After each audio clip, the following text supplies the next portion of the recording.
derniers jours, est-ce qu'on a vu ces derniers temps? Ah, la souris là-bas, quand même. Donc on va faire comment? Ça va être celui-là, je crois. Non, ça va être celui-là. Ah. Peut-être que ça va marcher. Peut-être que ça va marcher. Ah, voilà. Donc en fait, on va essayer de changer de yeux. On va zioter les choses autrement. On va essayer de sortir un petit peu du marasme dont on parle à peu près tout le temps. Ça, c'est ce que j'appelle le plan A. On est toujours en train de s'amuser à critiquer les choses, à regarder les choses de manière négative, et ainsi de suite. Je vais vous expliquer comment ça va arriver. Alors d'abord, merci à Morphoetica, et puis surtout à Christophe. Il n'est plus là. Non, il n'avait pas envie de m'entendre. Bon, tant pis pour lui. T'as trop entendu. Il m'a déjà trop entendu, peut-être ça. Donc, de fil en aiguille, merci d'avoir organisé tout ça. Et puis, je sais bien que c'est toujours un gros boulot d'organiser. On a quand même beau dire ce qu'on veut, même si on n'est pas beaucoup, mais il reste des traces dans notre petite tête. On verra bien à la fin de mon diaporama ce qui se passe. S'il va rester assez de traces pour qu'on puisse aller plus loin. Alors, j'ai intitulé cet exposé « Ma vie 2.0 ». C'est-à-dire qu'en fait, j'ai une chance inouïe, c'est la deuxième voie, celle de l'optimisme. Donc c'est ce que je veux vous parler aujourd'hui, optimisme. L'optimisme, pourquoi? Parce que s'il y a eu ma vie .2, enfin 2.0, c'est qu'il y en a eu 1.0. Et la 1.0, c'est un peu mal terminé. J'ai fait comme certains ici, j'ai eu les déboires des tribunaux de commerce, des banquiers, et tout un tas de choses comme ça, qui fait que, par un moment, je me suis retrouvé tout seul de mon auto, pour faire simple. Alors, si on est à Béni-sur-Rouge 2023, 21 360, je me suis appris grâce à ça, grâce au fait que tout s'est cassé la gueule autour de moi, c'est ce qu'il faut se dire, hein, tout s'est cassé la gueule, et j'ai appris à regarder autrement. Je me suis dit, bon, c'est pas le tout, qu'est-ce que je fais? Excusez-moi l'expression, mais je bourre la gueule, je saute du pont, ou j'en tue un, ou je fais quoi? Donc, regardez les choses autrement. Et vous allez voir que c'est relativement simple. Ça existe, on sait faire, on peut faire. Hein. Et donc, le rendez-vous des lanceurs d'alerte, ou alerteurs, j'aime bien ce terme alerteur, en fait, alors, on ne sait pas comment, j'aurais voulu mettre un terme aussi féminin, puisque, bon, manifestement, j'ai un parterre de femmes aujourd'hui, quasiment, mais alertrice, ça vous va? Alerteuse? Ah, alors il faudrait que je le mette. Excusez-moi, je n'ai pas trouvé. Mais hier soir, je suis rentré tard, j'ai fait la fête. Comment et pourquoi devient-on alerteuse et alerteur? C'est une démarche en lien avec la biologie, parce qu'en fait, je me suis aperçu que tout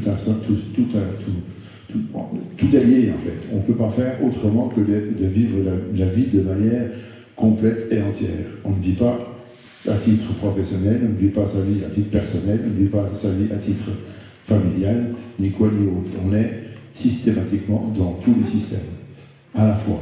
Tout se mélange. Et ça, on n'y peut rien. La vie est comme ça. Donc, il y a quelque chose de biologique là-dedans, et il ne faut surtout pas l'oublier. Alors, j'ai simplifié ça en nous disant ne nous trompons pas de combat juste parce que nous n'avons pas voulu ou nous n'osons pas poser la bonne question. Le problème, il est surtout là. C'est-à-dire que quand on se trompe de question, comment est-ce qu'on peut arriver à trouver une solution à un problème? C'est toujours un peu le même système. Si bien que, bon, alors, pour vous dire, je fais partie d'une association, un PSU, et puis, ça veut dire Association de promotion pour la santé universelle. En fait, c'est ça l'idée, c'est la notion de l'universalité, et bien évidemment de la santé, qui est aussi la notion de bien-être et de vivre ensemble. Vivre ensemble, ça me paraît une chose extrêmement importante. Si on ne sait pas vivre ensemble, comment est-ce qu'on peut faire pour créer quelque chose d'humain? Vivre ensemble, ça appartient à tout le monde. Les petits comme les grands, les enfants comme les vieux. Vous voyez, je suis un peu vieux, donc c'est normal, je m'occupe de ça aussi. Alors, qui suis-je? Bon, alors vous savez déjà mon nom, mon prénom, vous savez qu'on peut en faire des choses avec ça. Hein. Donc, dans l'aiguille, tout le monde ne s'en rappelle pas trop mal. Mais comme je dis, il y en a 36 millions en France, puisque le maire, moi au moins, j'ai le titre à vie. Non pas comme certains. Et donc, du coup, j'ai eu la chance aussi de naître dans une petite ville de province, comme on dit quand on est parisien, qui va donner un très bel accent, que je cultive régulièrement. Je fais bien attention de ne pas changer l'accent. Il ne faut pas déconner. Je suis franc-comtois du début jusqu'à la fin, même si aujourd'hui nous sommes en Bourgogne, quelque part la Franche-Comté est dans mon cœur. Et je suis né dans un petit village, enfin une petite ville de 12 000 habitants, que les vieux connaissent pour certains, qui s'appelle Lure. L-U-R-E, dans le 70. Ben, on ne connaissait pas, c'est pas où c'est, hein. Non, ben, c'est juste à côté de Vesoul. Tout le monde connaît Vesoul, n'est-ce pas, hein? Et donc, quand on habite à Lure, on peut être que Gay-Luron, on est d'accord, hein? Donc voilà, c'est peut-être aussi là que vient la notion d'optimisme. Quelque part, ça fait partie sûrement du personnage. Alors, il y a quelqu'un qui est né à Lure aussi bien avant moi, c'est-à-dire dans les années 1700, quelque chose. C'est Pierre-Joseph Desaux. En fait, c'est le début de la chirurgie.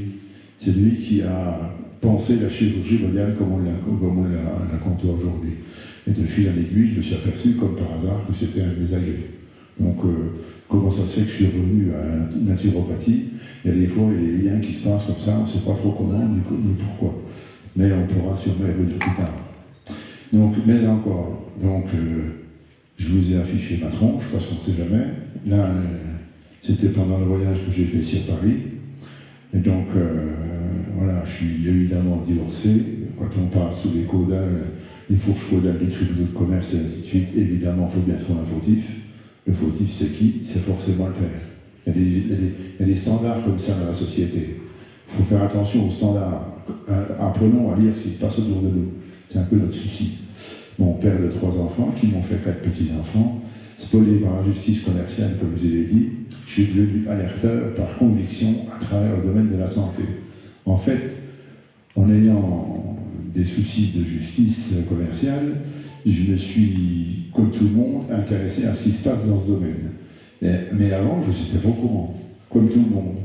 En fait, c'est ça la vraie problématique, c'est ça la notion de la biologie, c'est que quelque part, on ne s'intéresse pas qu'à ce qui nous touche. Tant qu'on n'est pas malade, on s'en fout. C'est les autres qui sont malades. Donc on ne va pas s'intéresser à savoir comment se passe le système. C'est pas vraiment le problème. Donc tant qu'on n'est pas touché, c'est normal.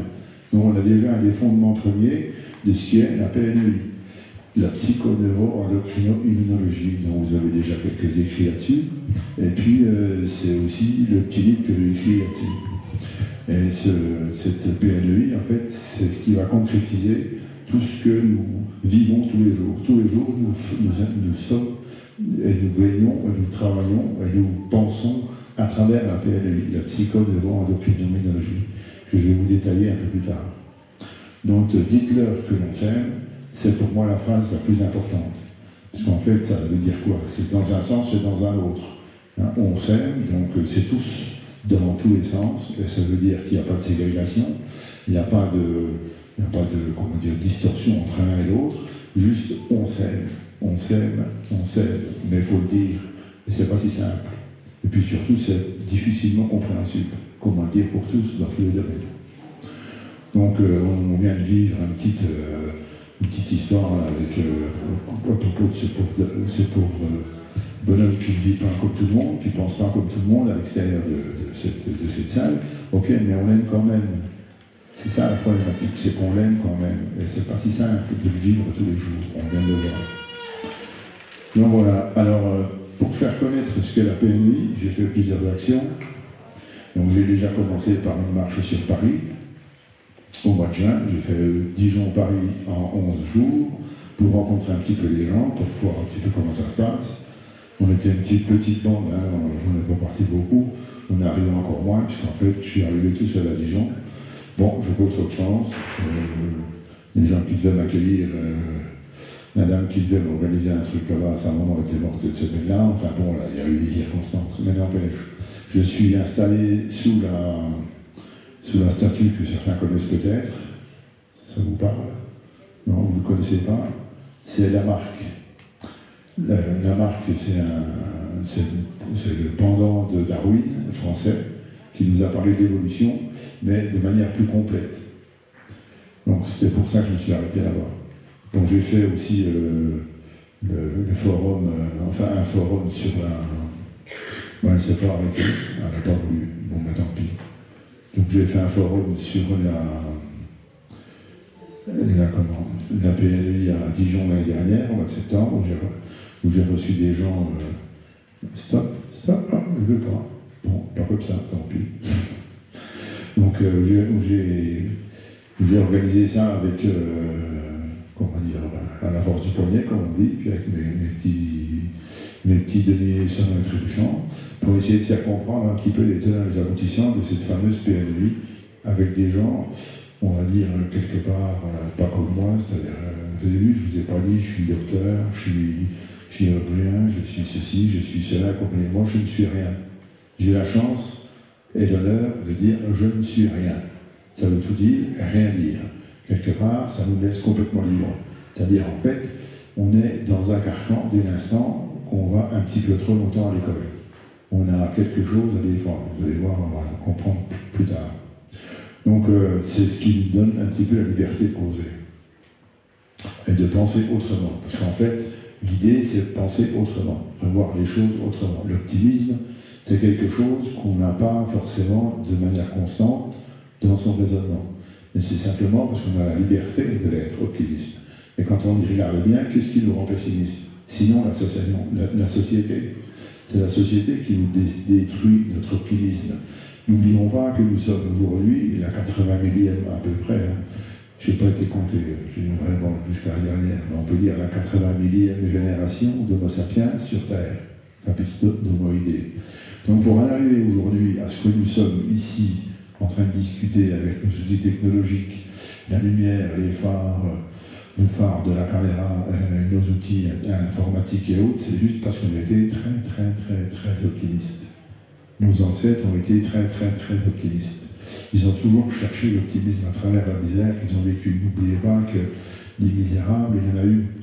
Hein, on a fait des films là-dessus, on n'a pas oublié non plus de faire des choses sur par les guerres, le génocide, et ainsi de suite. Il fallait traverser tout ça. Et tout ça, en fait, c'est parce que génétiquement, on a quelque chose qui nous pousse à être optimiste. Donc si vous êtes pessimiste, ça veut dire que quelque part, vous écoutez peut-être un petit peu trop, comment il s'appelle le truc là, ça finit par TV, je ne sais plus, enfin bon, ben voilà, c'est que... Ah non, ça se dit pas, ça se dit pas, on t'a dégoûté, ça, c'est pas possible. Donc de fil en aiguille, voilà, il faut bien faire attention. Alors je ne dis pas qu'il ne faut pas s'intéresser aux informations, bien au contraire, parce que l'information, ça nous nourrit, ça nous amène au vivre ensemble. Il faut savoir comment marche le monde pour savoir comment on doit marcher dans le monde. Sinon, qu'est-ce qu'on fait? Si vous ne regardez pas où vous marchez, vous allez mettre les pieds dans la bouse, comme on dit chez nous. Donc le fil en aiguille, faisons attention, ne nous cachons pas. Donc ce livre, je l'ai écrit juste avant la marche, en fait, parce que je voulais un support pour expliquer un peu tout ça, il était fait un peu en vitesse. Et j'ai sous-titré ce livre pour en finir avec l'Homo cannibalus. Parce qu'en fait, je suis arrivé à la conclusion finale, c'est-à-dire que l'homme est un cannibale pour lui-même. Ce que vous savez tous, mais comment, pourquoi, ça veut dire quoi, et comment le vivre. C'est la problématique qui est aujourd'hui devant nos yeux, et on va voir qu'elle est relativement puissante. Présent, futur, passé, évidemment, ça fait que de passer. Nos dirigeants se comportent en menteurs, il y a longtemps qu'on le sait. Vous avez déjà vu des dirigeants qui vous racontent la vérité, vous? Il ne faut pas rêver non plus. Être optimiste, c'est pas rêver à n'importe quoi, c'est pas être un illusionniste. Un conflit éternel fabrique continuellement des dégâts qui sont sociétals, économiques ou politiques. C'est-à-dire que globalement, tout dysfonctionne. Alors moi je pose une question toute simple, à qui la faute? C'est ce qu'on va essayer de découvrir, et je dis toujours en l'état actuel des connaissances. Pour une bonne et simple raison, c'est que tous les jours la technique, la science, les révélations sur le comportement humain et autres existent. tous les jours. Je vous garantis que c'est un vrai travail de se rendre compte de ce qui se passe autour de ça. Donc, le monde est à nous. On est tous d'accord, hein, n'est-ce pas? Dès l'instant qu'on est en vie, le monde est à nous. Chacun va y mettre sa dimension. Et pour ça, il va y avoir un état des lieux, qu'on va faire ou qu'on ne va pas faire, bien ou pas bien. Ensuite de ça, on va avoir une topographie temporelle, c'est-à-dire justement à quel niveau on va s'apercevoir vite que la notion de l'homo sapiens est importante, c'est-à-dire que dans notre vie, quand on est à 20 ans, on ne voit pas les choses de la même manière qu'à 60 ans. Comme par hasard, c'est bizarre. Donc il y a quelque chose de temporel, tant dans notre vie que dans les successions de vie. C'est-à-dire que quelque part, dans les histoires, on va toujours retrouver les mêmes dysfonctionnements, les mêmes conclusions qui sont tirées ici ou là. On l'a vu avant-hier avec l'excellente intervenante qui s'appelle Marion Sigaud, merci, c'est gentil. Vous me suivez, c'est gentil. Vous avez vu, c'est des petits pièges comme ça, faites gaffe. Hein. Donc, Marion Sigaud, effectivement, elle nous a fait un excellent reportage, une conférence là-dessus, nous disant qu'en fait, voilà, sous Louis XIV, c'était le même bordel que maintenant. Quoi. Donc, il n'y a rien de changé. Donc, regarder les choses de manière temporelle, c'est extrêmement intéressant, dans le sens où, quelque part, on peut voir l'évolution de l'Homo sapiens. Et on s'aperçoit que dans cette évolution, il y a toujours un conflit perpétuel. Quoi qu'on fasse, on est toujours en train de se taper sur la gueule. Pourquoi? Question à la bête. Mais pourquoi? Donc, sortir du piège, ça veut dire quoi? Une simple histoire de biologie. Pourquoi pas? Pourquoi pas? Alerteur, donc alerteuse, bien évidemment. Tous OK. Toujours le même constat. On voit bien qu'on a toujours le même constat, c'est-à-dire que nos ancêtres ont déjà dit ce qu'on disait, ou ce qu'on dit aujourd'hui, et ainsi de suite. Il y a une succession de choses comme ça. Pour autant, on suppose qu'il y a un espoir, donc de l'optimisme. Et donc le monde est à nous, oui, à condition de le regarder dans le bon sens, de se poser les bonnes questions et d'agir consciemment. Et puis surtout d'agir d'abord, parce que c'est clair que c'est facile de ne pas agir, de rester chez soi, d'attendre que ça se passe. Ce sera bien, ils se débrouilleront plus tard. C'est leur problème. C'est ce qu'on entend dire assez régulièrement, principalement sur un dossier que je connais un peu pas trop mal, qui s'appelle le dérèglement climatique, qu'il y en a qui appelle le réchauffement climatique, puisque non, c'est pas un réchauffement, c'est surtout un dérèglement climatique qu'on a vu hier avec les tempêtes. Donc, d'ailleurs, à ce sujet-là, je saluerai Claude Glorius, que vous connaissez sûrement pas. Il est mort le 23 mars de cette année, donc il y a très peu de temps, 91 ans. Ce monsieur, il nous a fait une petite conférence à Besançon, puisqu'il est né à Besançon. Alors, comme quoi, vous voyez, tout mène à tout, à condition de savoir en sortir, comme je dis. Hein. Ce papy, à 72 ans, il nous a dit, donc il y a 20 ans, justement, il nous a dit, bon, ben voilà, moi je ne vais pas voir ce qui se passe, mais je vais vous dire ce qui va se passer. Donc il nous a fait voir un petit peu tous les dérèglements climatiques qui allaient se mettre en place. En fait, vous les retrouvez dans le film d'Al Gore qui s'appelle La vérité qui dérange. Vous l'avez sûrement vu. Il y a déjà un certain temps, on parle du dérèglement climatique, et ainsi de suite. Et donc, en fait, c'est tous ces travaux. Alors, si ça vous intéresse, j'ai refait un petit texte là-dessus que vous pouvez trouver sur mon blog. Et donc, ce monsieur nous fait son petit speech, et en fait, il est de Besançon. Tiens, c'est bizarre, encore un de Besançon. C'est rigolo, hein. Ils sont tous de Besançon. Les bons sont tous de Besançon. Il dit, enfin, voilà.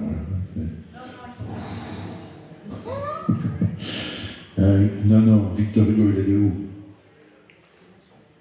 Besançon. Sur la même place à Besançon, qui est né les frères Lumière. Heureusement qu'il est là, heureusement qu'ils ont été là. Et il raconte des conneries d'ailleurs, hein. C'est pas les frères Lumière, c'est le père Lumière qui a créé le cinéma. Mais s'il n'y avait pas le cinéma aujourd'hui, on n'en serait pas là et on ne causerait pas de tout ça. Donc ainsi de suite, Rousseau, Proudhon, la Banque populaire, chose comme ça, c'est aussi de Besançon. Charles Fourier, qui nous intéresse au premier texte. Pourquoi? Parce que Charles Fourier, il a fait ce qu'on appelle le phalanstère. Il a créé l'idée du phalanstère. Je ne sais pas si ça vous parle. Le phalanstère, c'est l'idée du vivre ensemble. C'est-à-dire comment on construit un bâtiment, comment on doit vivre dans ce bâtiment, et comment la vie collective doit se faire. Et il avait déjà créé des écoles, il avait déjà créé tout un tas de choses dans le même local, dans le même bâtiment, pour pouvoir favoriser le vivre ensemble correctement. Dans les années 1805, il a écrit ça déjà. Donc il y a plein de choses comme ça autour de l'humanisme qui s'est fait à Besançon.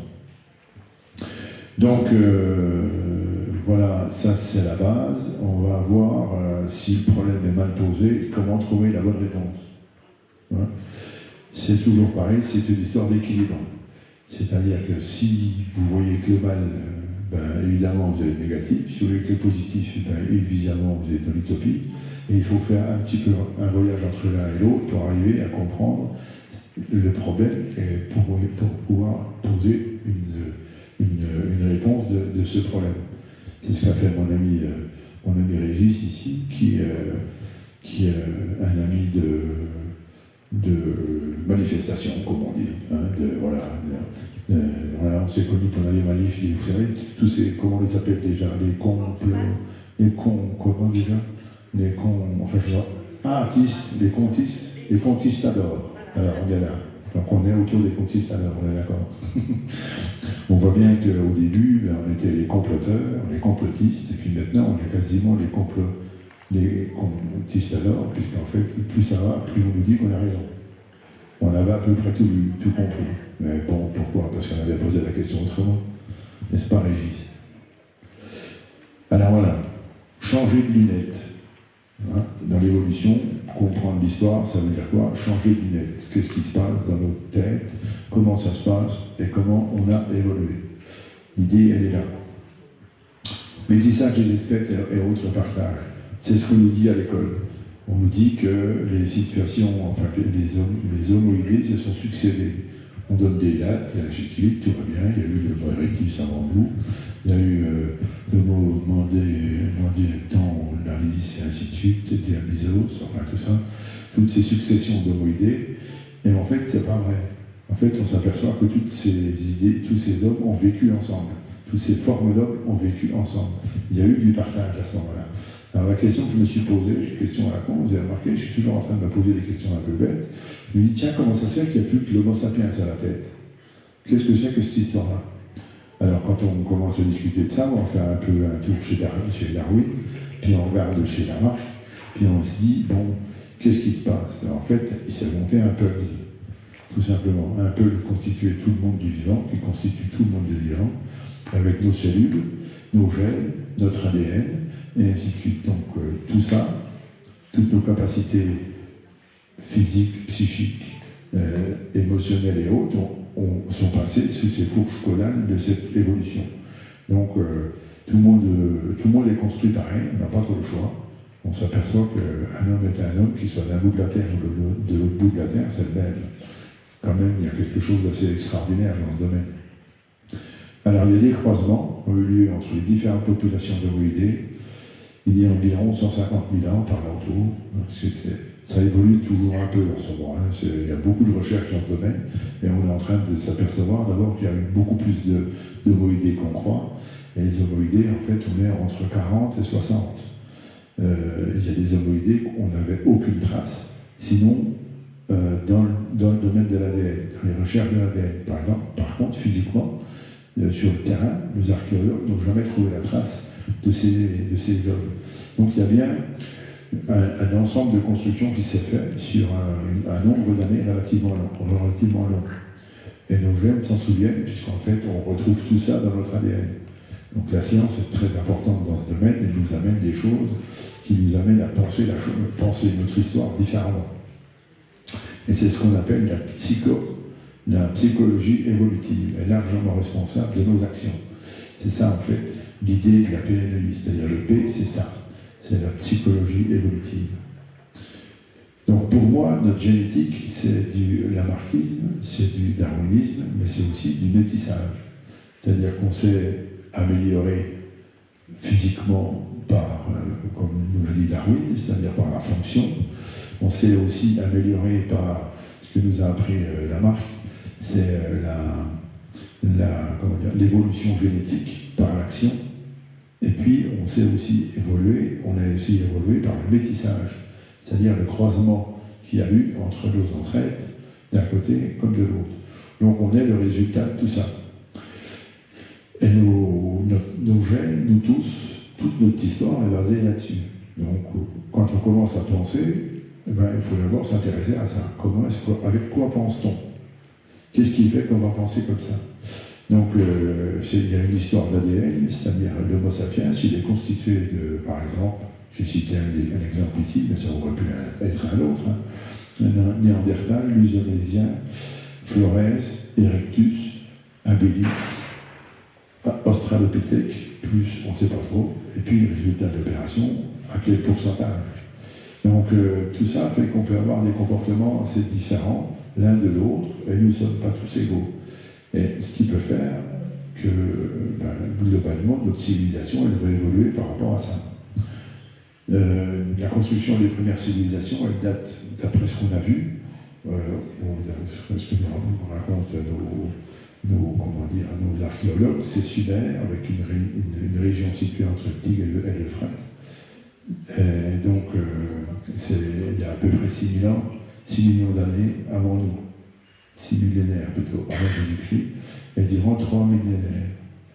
Donc se pose la question de la construction de la société de manière générale, c'est à partir de là qu'on commence à comprendre le vivre ensemble. Ce qu'on va retrouver aussi dans les grottes de Lascaux, ou les grottes de Chauvet, vous connaissez peut-être, qui habitent peut-être vers ces grottes. Donc c'est super intéressant d'aller voir, parce qu'en fait on s'aperçoit que globalement il y a des choses on ne sait pas faire. Comment ont-ils fait? Ils ont dessiné dans des grottes noires, il faisait noir, il n'y a pas de lumière dans le fond de la grotte. À 800 mètres dans le fond de la grotte, il n'y a pas de couleur. Hein. Donc ils dessinent, ils n'ont pas de recul, ils ont ceci, cela, c'est toutes des choses dans les facsimilés, quand ils ont refait le facsimilé, aussi bien dans l'une ou l'autre des deux grottes, qui a été très difficile à faire. Par exemple, à Lascaux, faire le dos d'un certain animal, c'est une espèce de lion, on va dire, mais pour trouver le bout de charbon qui part du nez, qui va jusqu'au bout de la queue, d'un geste, sans brouillon, savez-vous combien on a mis de temps? Il a fallu faire 17 mois de recherche pour arriver à trouver le bout de charbon. C'était fort. Et nous, on a des outils, nous, on a des ingénieurs, on a des ordinateurs, on a des trucs, on a des machins, des bazars, des bidules, on est d'accord. Hein. Puis on a de l'électricité. Eux, ils n'avaient pas tout ça. Ils savaient faire un dos d'un trait avec le même bout de charbon. Donc ils étaient aussi malins que nous, si ce n'est pas plus. La preuve en est, c'est qu'il y a des dessins qui sont faits dans la grotte où il n'y a quasiment pas de recul. Pour autant, il n'y a pas de problème de prospective au niveau du recul. C'est-à-dire que nous, dans la grotte facsimilée, on est en retrait, donc on voit le dessin complet. Eux, ils sont le nez sur la paroi et ils font quand même le dessin complet. Et il n'y a pas de problème de proportion entre le début et la fin. Comment est-il fait? Il y a plein de choses comme ça où on est obligé de se poser des questions. Dès l'instant on regarde les choses, alors de manière un peu plus, avec un œil ouvert. Comme je disais tout à l'heure, changer le regard. Quand on va visiter les pyramides en Égypte, au Caire, on se demande bien comment ils font. Parce que pour vous dire qu'avant, moi, je faisais un métier dans le PTP, donc je sais ce que c'est qu'une pelleteuse, je sais comment ça marche, je sais ce que je peux faire avec un marteau et un burin, mais bon, je n'ai jamais réussi à passer du grès avec un marteau et un burin, surtout en bois. Comment on fait? Bon, là, des questions qui sont quand même assez primordiales, et on n'a aucune réponse. Donc méfions-nous un peu de ce qu'on nous dit, soyons un peu suspects à ce qu'on nous dit. C'est comme ça qu'on se retrouve en manif, parce qu'on est suspect. Ouais, c'est un peu ça en fait.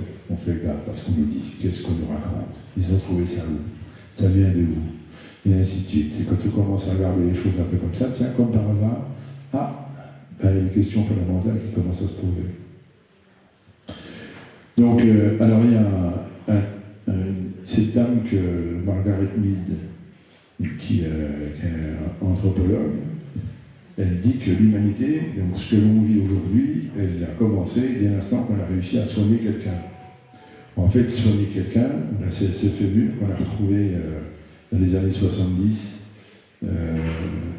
réparée, liée à la fracture, elle a été réparée. On suppose que ce fémur date des années, enfin à peu près 6000 ans avant Jésus-Christ, donc ça fait quand même un peu longtemps. Et aider quelqu'un à traverser les difficultés est le point de départ de la civilisation, l'entraide. Si nous sommes là, c'est peut-être pour faire vivre ensemble à travers l'entraide. Et donc on regarde la chose un peu différemment. Nous sommes forcément des lanceurs d'alerte. Mais si nous sommes des lanceurs d'alerte, ça veut dire aussi que quelque part, il y en a qui ne le sont pas. Toujours l'équilibre.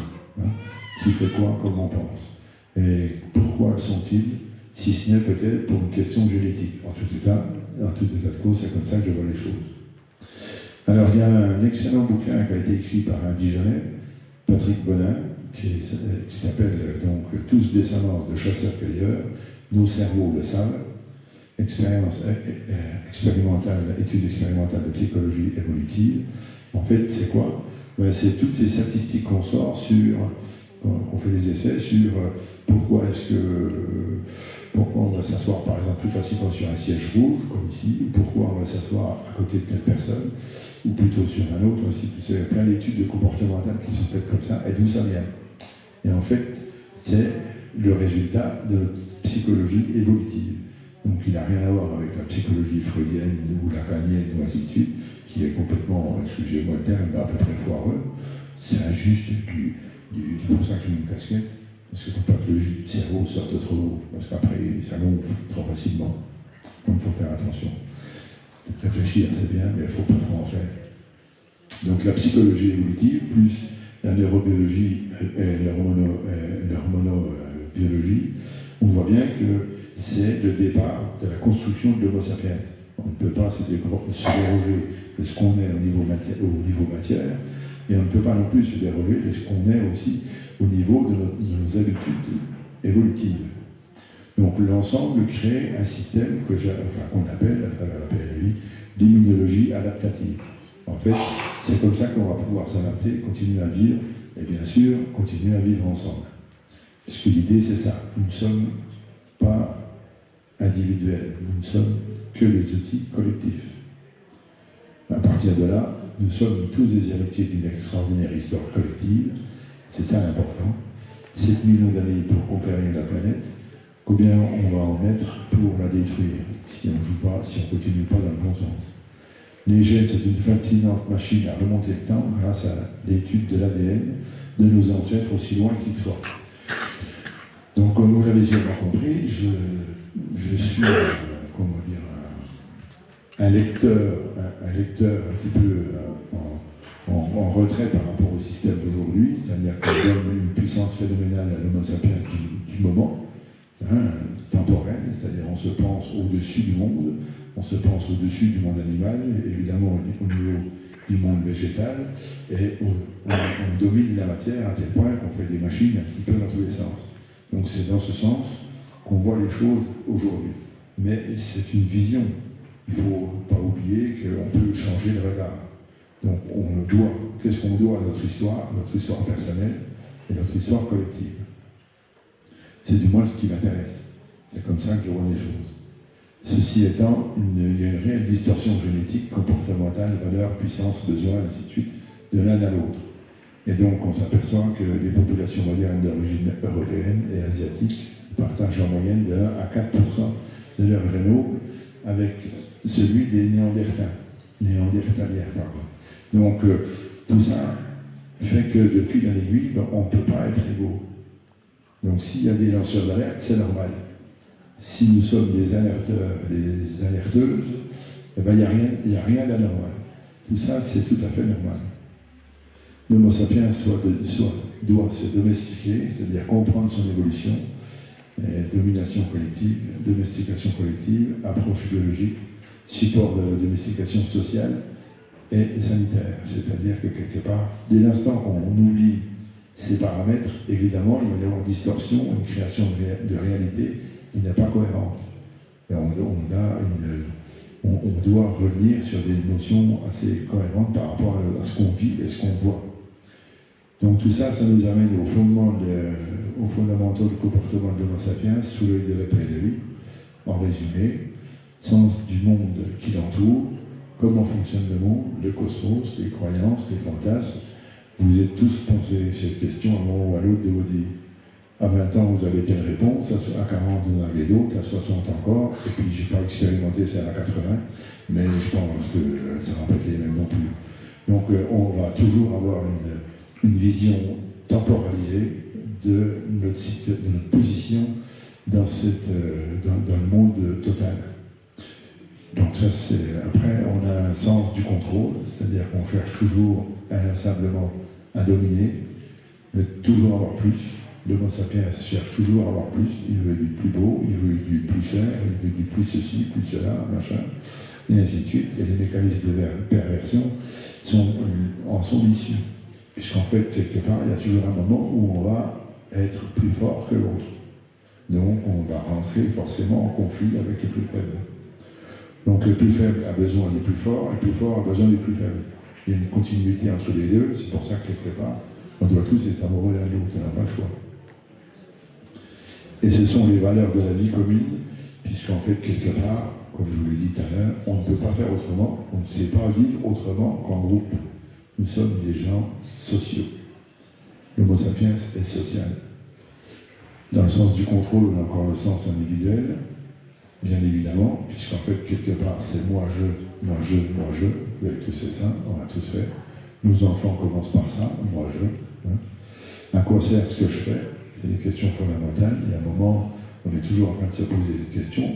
On fait quoi quand on est là? On est tout simplement en train de se positionner dans le système social. À quoi je sers dans le système social? À quoi je sers pour les autres? À quoi je sers avec les autres? Quelles sont les valeurs personnelles? Ça, c'est eh bien, on n'a plus de pile. Eh bien voilà. On va continuer sans pile. On va faire dépiler. Donc, ceci étant, voilà, les outils modernes, c'est bien, mais il faut avoir le bon chargeur. Excusez-moi, je n'ai pas le bon chargeur. Il est là. Il est là, tu vois. Non, c'est... Peut-être sur ton ordi. Il est branché, oui, il est branché. Oui. Le chargeur est branché, mais par contre, il ne charge pas assez. Je pense que le projecteur prend beaucoup d'intensité, et donc du coup, la pile n'a pas tenu. C'est la première fois que ça m'arrive. Bon, voilà, on est comme ça. Donc on va continuer comme ça. Donc vous avez vu, donc de fil en aiguille, donc ce qu'il faut que je vous dise surtout, c'est que l'Homo sapiens, dans ses fondements, qu'est-ce qu'il a? Eh bien, il a la peur. La vraie problématique, c'est la peur.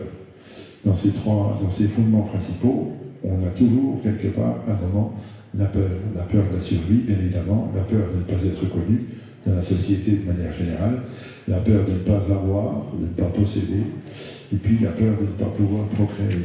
Donc tout ça, c'est des fondements pour mon compte, enfin pour ce que je vois par rapport à la PNUI, et c'est ce que j'ai écrit dans mon bouquin, c'est ça. C'est-à-dire qu'en fait, cette peur qui est transmise, qui vient de nos ancêtres, très très lointains de nos descendants, puisqu'en fait nous sommes tous descendants de chasseurs-cueilleurs, on a tous eu peur de l'animal sauvage. Donc quand on a peur de l'animal sauvage, qu'est-ce qu'on fait? On va à la chasse avec ses copains. Donc ça nécessite un comportemental, ça induit un comportemental qui à un moment ou à l'autre on va retransmettre aujourd'hui. C'est-à-dire aujourd'hui on sait travailler en groupe, on croit qu'on est bien en groupe. Pourquoi? Parce que c'est pour éviter cette peur. En fait, il faut savoir que le groupe c'est aussi un piège, c'est ce qu'on appelle la paresse sociale. En 1880, je ne sais plus comment est-ce qu'il s'appelle, puisque bon, c'était dans mes notes, mais tant pis. Donc en 1881, il y a un chercheur qui a trouvé ce qu'on appelle la paresse sociale. C'est-à-dire qu'en groupe, on est moins fort qu'en individuel. Parce qu'en individuel, on travaille sur soi. Donc on va chercher sa puissance personnelle. Et quand on est dans un groupe, à un moment ou à un autre, on compte sur le groupe. C'est le groupe qui vient nous faire. C'est un peu, alors c'est ce qui se passe aujourd'hui. On est tous cette paresse sociale, mais en fait c'est la structure de l'entreprise. La structure de l'entreprise, elle est pyramidale. La société est pyramidale. Pourquoi? Pour une bonne et simple raison. C'est que celui qui arrive au-dessus, il va prendre une décision par rapport à quoi? Par rapport à ce qu'on lui a dit dans le bas. Et petit à petit, la décision, elle arrive. Et donc, elle se focalise, et puis à partir de là, elle est prise par rapport aux intervenants du bas.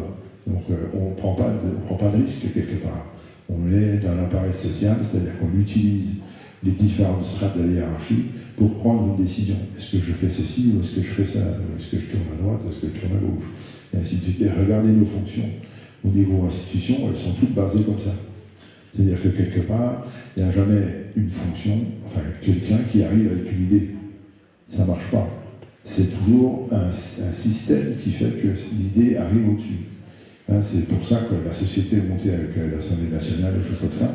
C'est-à-dire que quelque part, on entérine des fonctionnements, des idées de principe, des idées ceci, et puis hop, à la fin, allez, on prend celle-là. Maintenant, on prend celle-là, c'est quoi? Ça représente aussi une certaine faiblesse de l'individu, c'est-à-dire qu'on ne s'implique pas dans la division. Résultat, enfin dans la décision. Résultat de l'opération, on a forcément une société, quelque part, un peu foireuse, parce qu'elle n'a pas, le jus de l'individu. Elle a tout simplement les notions ponctuelles d'un ensemble de raisonnements. Donc le lanceur d'alerte, c'est là où il est important, c'est-à-dire que quelque part, lui, il vient avec une idée à la base. Et on dit bien, une idée, elle est partagée par quelques-uns au début, puis de plus en plus, et après on dit, ben oui, c'est évident. Vous avez tous entendu cette chose-là. Donc en fait, dans tous les combats, on arrive à cette vision. C'est-à-dire que l'appareil social est extrêmement important. Mais en fait, quand on regarde, l'appareil social, elle date de tellement longtemps. Pourquoi? Parce qu'on comptait sur le groupe pour aller à la chasse. On comptait aussi sur le groupe pour être défendu. Hein, la notion du foyer, les chasseurs-cueilleurs, la notion du foyer, il faut quand même savoir que nos ancêtres, bon, ils n'avaient pas de système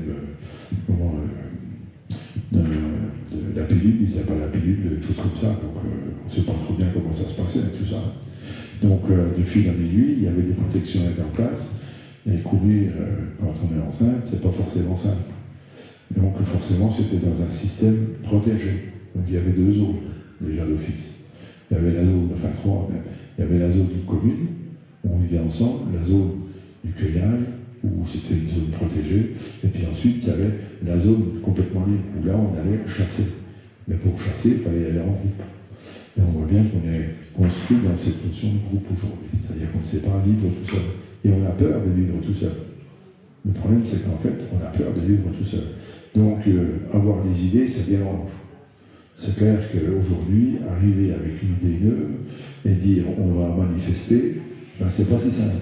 Parce qu'on en a 90% à côté qui disent c'est qui ceux-là? C'est les complotistes, les comploteurs, et ainsi de suite. Avant que l'idée arrive à sortir, éventuellement, dans le cadre de la vaccination ou du masque, comme Régis va nous causer, on est arrivé à la bonne résolution, mais c'était pas si simple. Ensuite, une chose aussi qu'il faut considérer, c'est la notion, comme je disais, de l'optimisme. Et je pense que quelque part, c'est aussi ce qui peut nous amener à un certain optimisme, tout ça. Parce que quelque part, dans nos fonctionnements, dans nos fonctions basiques, eh bien, on a une fonction qui est l'optimisme. Quelque part, on doit être optimiste. Et je suis assez d'accord de dire qu'aujourd'hui, on vit une période extraordinaire. Je dis toujours, on vit une période extraordinaire. En ce moment, c'est extraordinaire, c'est vrai, on a une période extraordinaire, vous n'êtes pas d'accord?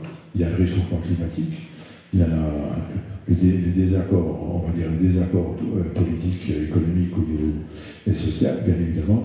Il y a le système sanitaire, on ne sait pas trop comment il va. Le système économique, on n'en parle plus, enfin ainsi de suite. Donc on vit une période extraordinaire, il faut dire ce qui est. On a l'informatique qui nous embête comme aujourd'hui. On a bientôt aussi l'IA, l'intelligence artificielle, qui va nous dire comment on cause, comment on doit faire ceci, comment on doit faire cela, et ainsi de suite. Il paraît que les profs sont très contents de l'IA. Parce qu'en fait, les élèves, ils font tout avec ça, comme ça on n'en parle plus, quoi. Donc il faut un copier-coller de ce qui se passe avec l'IA, et l'affaire est faite. Et donc, il paraît que ça va aller encore plus loin. Ce qu'il y a d'extraordinaire, c'est que l'IA, il y a même des gens qui sont dans la création de l'intelligence artificielle qui dit stop, on va trop vite, parce qu'on ne sait pas comment ça va finir. C'est extraordinaire quand même. On est à la limite du développement. Mais le développement, c'est quand même nous qu'on a fait. Donc, quand on critique la société, quelque part, il faut aussi qu'on se regarde. C'est-à-dire comment est-ce qu'on a fait nos choix, comment est-ce qu'on a simplement voté, comment est-ce qu'on va voter tous les jours avec notre carte de crédit. Hein, c'est toujours pareil, quand on achète, on donne une information à un système. Donc, on va de plus en plus dans tout ça. Donc, le plus en plus, c'est quoi? C'est la voiture de plus en plus grosse.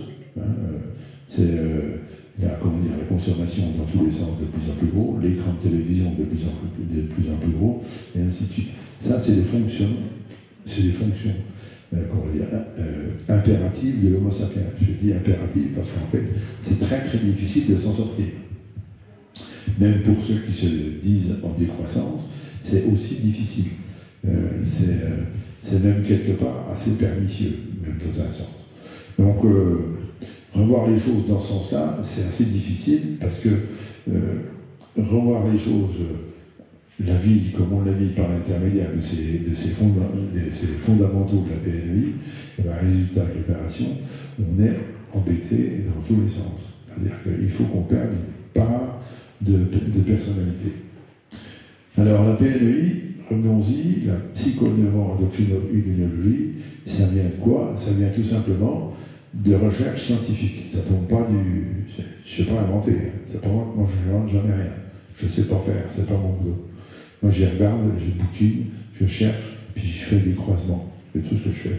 Et en fait, la PNEI, c'est la suite d'un certain docteur bourguignon, né à Dijon. Mais à Dijon, on ne posait pas la question, c'est pas la peine, personne ne connaît. Ou alors s'ils connaissent, c'est qu'ils me connaissent. Parce qu'ils se sont fait, n'est-ce pas, un Régis, ils se sont fait bassiner pendant des jours et des jours avec ce fameux Roger Guillemin, né à Dijon, prix Nobel de médecine en 1977. Qu'est-ce qu'il a trouvé? Les neurotransmetteurs. Et qu'est-ce qu'il a trouvé? Avec quoi il a trouvé ça? Avec le problème des règles chez les femmes. Donc je dis, toutes les femmes devraient connaître ce monsieur. Alors j'embête le monde, hein, mais vous ne posez pas la question avec tout lui, mais il ne connaît pas, hein, c'est même pas la peine. C'est-à-dire qu'en fait, quelque part, on est en train, par cette PNEI, de faire le lien entre la psyché et le physique. Ce qui se passe dans le ventre, ce qui se passe dans la tête. Qu'est-ce que c'est que la gestion du stress? En fait, c'est comme ça qu'il a commencé. L'absence de règles, l'aménorrhée chez les femmes, c'est quoi? C'est un problème de stress. Donc le stress, c'est quoi? C'est comment est la vie, comment est l'environnement, et à partir de là, on va commencer à comprendre un petit peu les termes dans les aboutissants de tout ce qui se passe autour de la vie. C'est-à-dire que ça peut être aussi bien l'alimentation, ça peut être la pollution électromagnétique, ça peut être la relation à l'autre, le vivre ensemble, ça peut être plein de choses qui font qu'il y a quelque chose qui se passe. Bon, au niveau du travail, au niveau de tout ça. Donc dans tous les domaines, la PNEI, elle existe. C'est pour ça que je dis toujours, quoi qu'on fasse, on n'a pas le choix, on fait la PNEI tous les jours. Tous les jours, tous les jours, tous les jours, sans problème.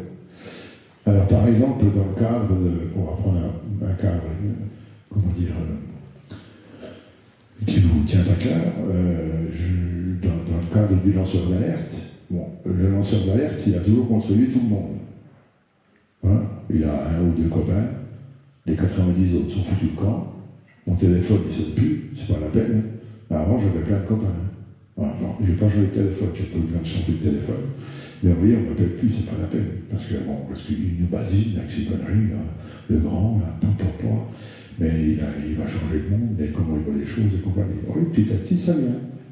Il y a 20 ans, j'ai commencé à poser les bases de la PNEI, à comprendre comment ça marchait. Bon, ce que ça pouvait donner au niveau de la société.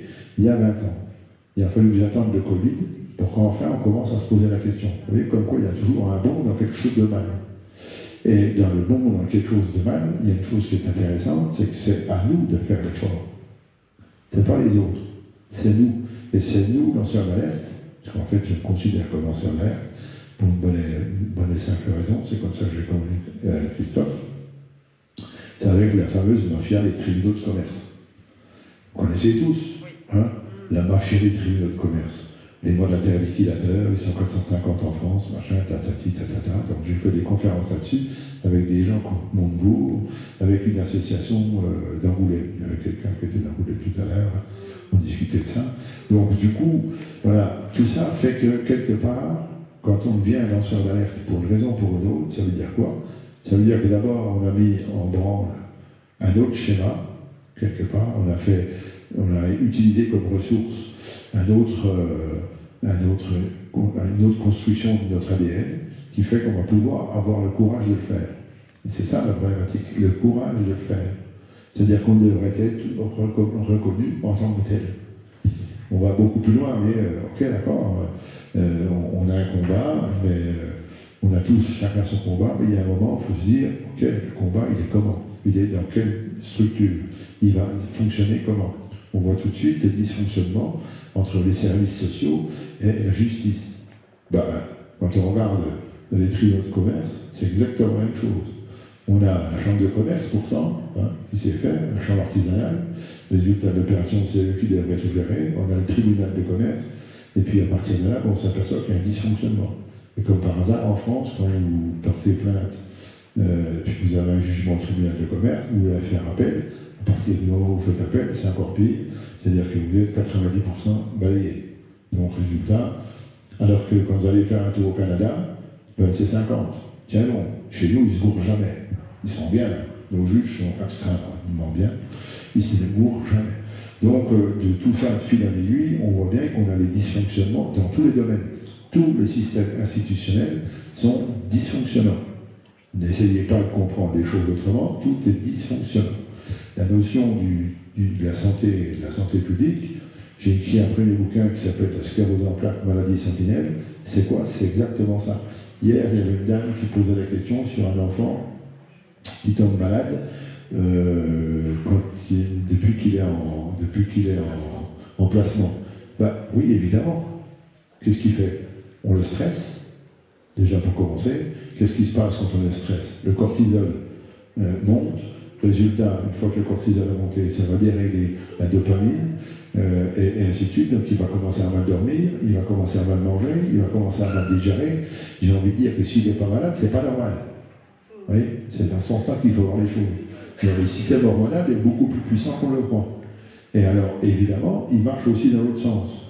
C'est-à-dire que quand vous avez la puissance de faire, ou l'intelligence, ou l'effort, de faire attention à ce que vous mangez, de faire attention à comment vous bougez, de faire attention à comment vous protégez les autres, vous ne fréquentez pas n'importe qui, n'importe comment et tout, comme par hasard, vous êtes bien mieux en forme. Et quand vous êtes bien mieux en forme, évidemment, c'est bien plus facile d'aller voir un juge que d'être un juge ou de rencontrer un gendarme ou n'importe quoi, expliquer les histoires. Quand vous êtes bien dans votre tête, pas trop excité, ni quoi ni l'autre. Parce qu'en fait, quand on parle de la PNUI, on parle aussi forcément des perturbateurs endocriniens. Qu'est-ce qu'un perturbateur endocrinien? C'est quelque chose qui vous perturbe les systèmes hormonaux.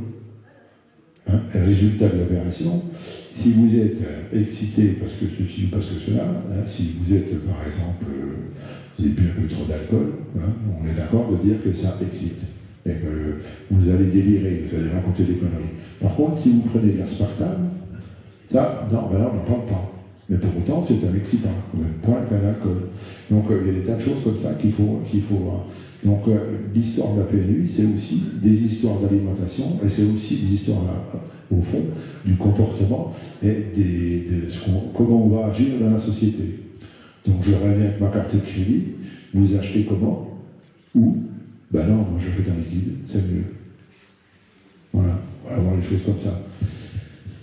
Alors, il faut quand même avoir de l'espoir, comme je dis, il y a d'optimisme. Un optimisme qui va nous dépasser, c'est clair, c'est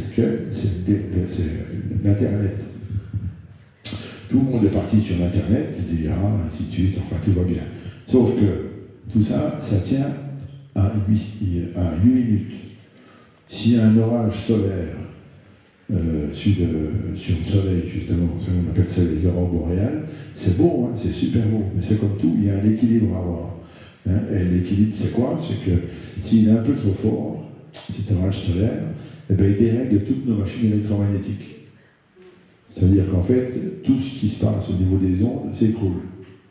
N'ayez pas peur, ça s'est déjà fait. Ça s'est fait dans les années 98, je crois, au Canada, où il y a eu une grande panne électrique. En fait, c'était ça. Et puis, il y a aussi, dans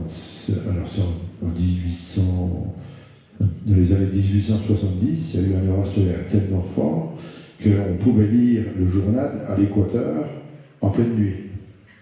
Vous voyez? Donc, ça se passe, d'après nos chercheurs, ça se passe en gros tous les 250 ans. Donc, on n'est pas loin. Vous voyez? Donc, on ne sait pas, on est juste les outils, comment dire, ou les sujets d'un grand cosmos, comme je disais tout à l'heure, où évidemment on va se poser des questions sur qui on est, et ainsi de suite, et de ce côté-là, qu'est-ce qu'on va faire? Eh bien, on va créer la religion. C'est exactement le même dysfonctionnement. On a une appétence pour une question qui va nous amener à créer un outil. Toujours pareil. Hein, on a créé la roue comme ça, je suppose, surtout quand j'étais pas là. Hein, donc, mais globalement, on s'est dit, tiens, comment ça pourrait peut-être servir à quelque chose, ce truc rond.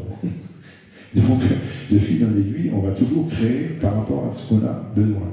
Mais ce qu'on a comme besoin, c'est quoi? C'est des choses en rapport avec la peur, le pouvoir, la procréation et vivre ensemble. L'amour de soi, en fait. Hein, c'est toujours la même problématique. On va toujours tourner là autour. Donc, chaque fois que vous avez quelqu'un en face de vous, comme un juge ou un gendarme ou un assureur ou même un mécano auto par exemple, c'est simplement parce que vous êtes de la matière première pour lui. Il y en a un, il va vous facturer des pièces et puis un service dans la voiture, et puis l'autre, il va vous phagocyter avec une histoire de loi ou autre, mais c'est toujours le même problème. On est toujours quelque part de la matière du système, d'un système. Et donc, faut faire bien attention à ça, parce qu'en fait, en étant bien conscient de ça, ça veut dire que chacun va avoir son intérêt. Donc, ce qu'on va voir, nous, comme intérêt, c'est pas le même que celui d'en face. Il va falloir coïncider les deux, faire coïncider les deux. C'est pour ça qu'il faut bien manger, bien penser, bien s'aérer et compagnie, pour avoir les neurones à peu près clairs, pour pouvoir discuter gentiment, calmement, avec l'intervenant. Un intervenant, qu'il soit un mécanicien ou qu'il soit un juge, c'est la même problématique. Donc, il y a toutes ces choses-là qui jouent dans notre société, ces histoires de comportement. Et les comportements, ils sont facilement compréhensibles par l'intermédiaire des neurotransmetteurs. Et les neurotransmetteurs, aujourd'hui, on est d'accord, on les trouve partout. Il y a même la neuroarchitecture. Comment sont faits les bâtiments? Comment sont faits, quelle couleur on va mettre dans les bâtiments? Quelle forme va avoir une pièce? Dans quelle ambiance vous allez dormir?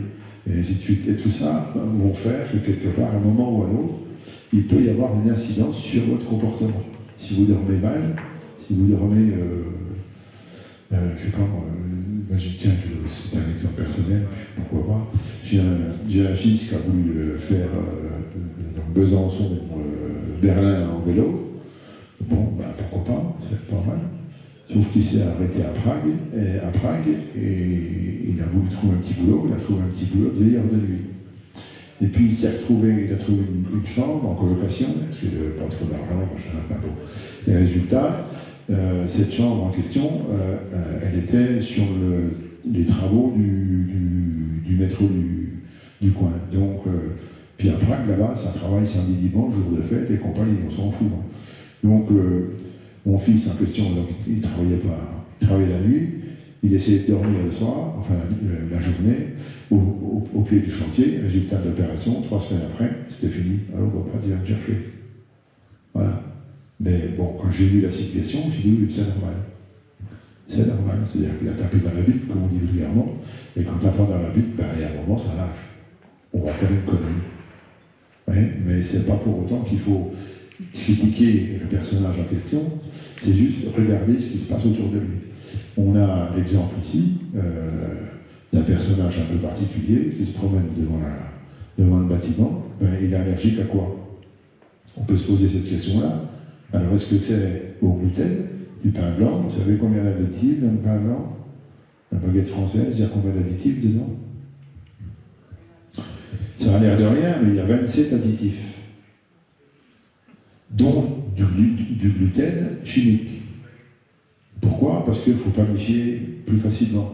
Parce qu'il faut, enfin ainsi de suite, il y a tout un tas d'outils, y compris de l'aluminium, qui est dans le pain blanc, pour que ce soit plus facile à planifier. Mais vous pouvez très bien être allergique à l'aluminium. Qu'est-ce qui se passe dans un coca? On ne sait pas ce qu'il y a dans le coca. Nos jeunes aujourd'hui se promènent, qu'est-ce que vous faites? Moi, en tant que naturopathe, les gens viennent me voir, qu'est-ce que vous buvez? Ben oui, je bois, oui, évidemment, je bois. Vous buvez quoi? Ben, du coca. Et puis de l'eau. Ah ben non, on boit pas l'eau. Ben évidemment, mais quand on sait ce que c'est que l'eau, il faut quand même savoir, c'est quelque part, c'est 99% de la constitution d'un corps humain. 99%. C'est-à-dire que sur 100 molécules, il y en a 99% que c'est de l'eau. On ne s'en rend pas compte, mais n'empêche que dans l'eau, il se passe plein de choses, dont les perturbateurs endocriniens au robinet. Ça, on n'en parle pas quand on parle de bassine, hein, parce que ça dérange trop, là, il ne faut pas trop mélanger. Non, mais attends, il va où celui-là? Il charge, mais c'est quoi? Il a vu la lune, ou la vierge, je ne sais quoi. Mais non, c'est pas compliqué. Il faut juste regarder ce qui se passe, puis changer un peu de créneau, dire tiens, voilà, puis écouter un peu les gens, les alerteurs d'alerte, enfin les lanceurs d'alerte, des alerteurs et alerteuses, qui, eux, regardent les choses différemment. Et à partir de ce moment-là, on peut commencer à comprendre comment marche la fameuse bascule, vous savez, la loi. Hein. Le plus et le moins, sinon on ne s'en sort pas. Bon, je vais quand même laisser parler mon ami Régis, qui va nous parler de son expérience par rapport à ce qui s'est passé avec le Covid. Ok? Parce que ça aussi, c'est l'histoire de perturbateurs endocriniens. Merci Michel de passer la parole. Merci pour ton exposé. Donc moi je voulais vous parler un petit peu des masques quand ils ont commencé à imposer le masque un peu à tout le monde et surtout dans les écoles où ça a fait quand même des dégâts au niveau de la santé. Donc il y a eu donc une plainte qui a été déposée à ce sujet par l'association Réaction 19, une plainte qui a été suivie de mesures, enfin d'enquêtes sur les effets du masque avec les oxymètres. Ils ont donc, les parents d'élèves se sont portés volontaires pour faire des mesures avec les oxymètres, le taux d'oxygène avant le port du masque et le taux d'oxygène après le port du masque à la fin de la journée. Ils se sont rendus compte que les élèves étaient en hypoxie et ça a résulté des comportements, des changements de comportement, de l'agitation, le manque de concentration. Qu'est-ce qu'il y a eu d'autre? Un ralentissement du développement du langage, des problèmes cognitifs, enfin des symptômes beaucoup psychologiques et aussi des allergies. Et de ce fait, donc, la plainte a été déposée au doyen des juges à Paris. Donc, et moi, donc, je me présente, je m'appelle Régis, je suis de Dijon et je suis artisan électronicien. Et suite à ces mesures avec les oxymètres, je me suis posé la question, mais qu'est-ce qui se passe derrière le masque pour que les enfants en arrivent à souffrir de porter ce masque toute la journée? Et donc, c'est là que j'ai en réfléchissant, je me suis dit, il va y avoir du gaz carbonique qui doit être stocké derrière le masque. Alors, ce que j'ai fait, j'ai acheté un appareil qu'on appelle un analyseur de qualité de l'air, et avec une petite équipe de volontaires à Dijon, on était 5 adultes et 3 enfants, on a commencé à faire des mesures. On a tous mis un masque, j'ai pris des mesures sur chacun d'entre eux en leur demandant de respirer normalement, et j'ai constaté à grande surprise que le taux de gaz carbonique qui était stocké derrière leur masque dépassait quasiment les 4000 ppm, c'est-à-dire on était carrément dans la classification, je dirais, au niveau des normes, on était carrément en zone critique, et ce gaz carbonique restait constant pendant toute la durée du port du masque. Et donc, suite à ça, j'ai fait des recherches sur les structures du masque pour voir un petit peu pourquoi ce gaz carbonique ne ressort pas quand on expire à travers le masque. Et comme le gaz carbonique est contenu dans les gouttelettes d'humidité qu'on rejette quand on expire. Les gouttelettes, la grosseur des gouttelettes étant beaucoup plus grosse que les mailles du masque, elles ne peuvent pas sortir du masque et le gaz carbonique reste accumulé derrière le masque. Et donc, suite à ça, j'ai fait un petit rapport, on va dire technique, sur ces mesures que j'ai diffusé dans le collectif Réinfo Covid, que j'ai mis aussi à disposition sur Telegram, et je vais également donner aussi sur le canal Telegram des parents en colère, pour qu'ils puissent diffuser ce rapport. Et à la suite de ce rapport, on a également réalisé un flyer qui a été distribué à des parents d'élèves qui souhaitaient alerter dans leurs écoles respectives les directeurs, les instituteurs du danger du port du masque. Donc, j'ai donc fait le maximum pour diffuser ce rapport dans la plupart des réseaux les plus importants. Voilà un petit peu le partage que je voulais faire par rapport à cette action. Les suites, je ne sais pas, mais je sais que dans le domaine, dans notre situation actuelle, quand on mène des actions, on se demande toujours si ça aboutit à quelque chose, s'il se passe quelque chose. On a l'impression qu'extérieurement il ne se passe rien, mais moi je suis persuadé que les actions comme celle-ci et comme d'autres, elles circulent dans les réseaux et ça finit toujours par porter fruit, puisqu'on voit au niveau de ces gouvernements des changements de comportement. On voit bien qu'ils commencent à avoir de plus en plus peur, que les scandales commencent par sortir de tous les côtés, les révélations se font. Donc voilà ce que je voulais partager. D'accord.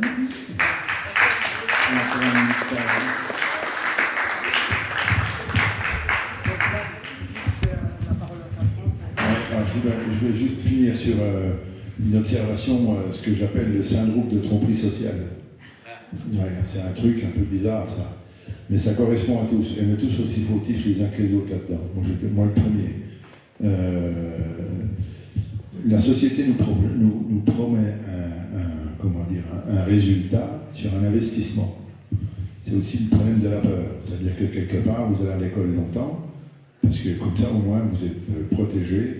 La société va bien vous rémunérer, vous aurez une position sociale importante, et résultat de l'opération, vous aurez la petite maison avec le portail automatique, la blonde à la maison, excusez-moi mesdames, mais quand même la fonction c'est quand même ça, quelque part, et puis ensuite de ça, la piscine, et ainsi de suite. Donc vous êtes honoré par la société. Et on marche tous comme ça. Mais n'oubliez pas que ça commence d'abord à l'école, à la petite école, avec ce que j'appelle le bénéfice secondaire. T'as bien travaillé, ma fille? Oui, j'ai bien travaillé. Bon ben, viens boire ton chocolat. C'est une gentille fille.